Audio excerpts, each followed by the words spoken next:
პარლამენტში ახალ საკანონმდებლო ინიციატივებზე მსჯელობა საკომიტეტო ფორმატში უახლოეს დღეებში დაიწყება. ცვლილებებით სპეციალური საგამოძიებო სამსახურის შესახებ კანონი ძალადაკარგულად გამოცხადება და გაუქმდება სპეციალური საგამოძიებო სამსახური, ამ სამსახურის უფროსის, მის პირველი მოადგილისა და მოადგილის თანამდებობები.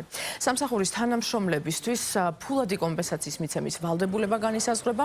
კანონპროექტის თანახმად სისხლის სამართლის ის საქმეები, რომლებსაც სპეციალური საგამოძიებო სამსახურის ქვემდებარეობა ვრცელდებოდა პროკურატურის საგამოძიებო ქვემდებარეობაში გადავა.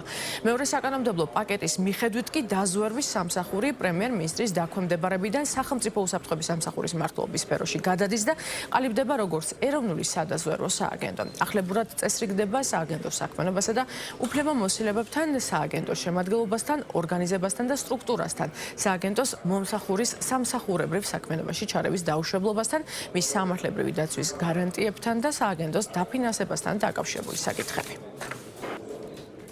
რასაც ახლა აკეთებს ეს კრიმინალებისა და მოღალატეების რეჟიმი, ემსახურება იმას, რომ წავიდნენ იმის საპირისპიროდ, რა რეკომენდაციებიც აქვს ჩვენს ევროკავშირელ და ნატოელ მეგობრებს, იმისათვის, რომ საქართველო გამხდარიყო ნატოსა და ევროკავშირის წევრი. როგორც ვიცით, ეს რუსეთის ოკუპანტი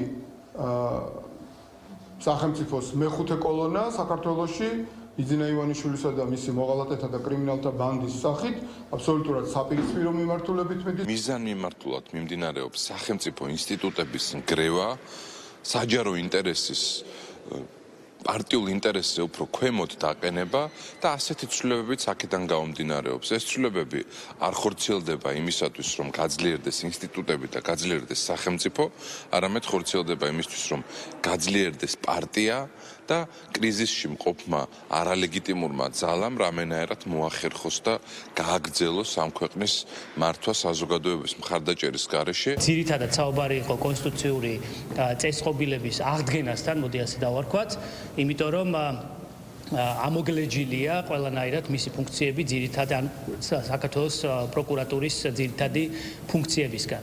ეს არის და ეს ჩვენი ძირითად განწყობილების ძირითადი პრინციპი, რაც შეეხება ევროკავშირის ნაწილს 2018 წელს შეიქმნა თავის დროზე სხვა ფორმით, შემდგომ მოხდა ხან გაერთიანება, ხან გაყოფა, ასე რომ აქ არაფერი შუაში ზოგადად ევროკავშირთან არ არის, რაც მნიშვნელოვანი ნაწილია ზოგადად ევროკავშირისთვის, ეს არის ის, რომ საგამოძიებო ფუნქციები იყოს გახორციელდებოდეს მაქსიმალურად დამოუკიდებლად და ეფექტიანად. არ არსებობს საქართველოში იმაზე უფრო დამოუკიდებელი ინსტიტუტი, რომლის დამოუკიდებლობასაც საფუძვლად უდევს საქართველოს კონსტიტუცია და ასეთი არის საქართველოს პროკურატურა.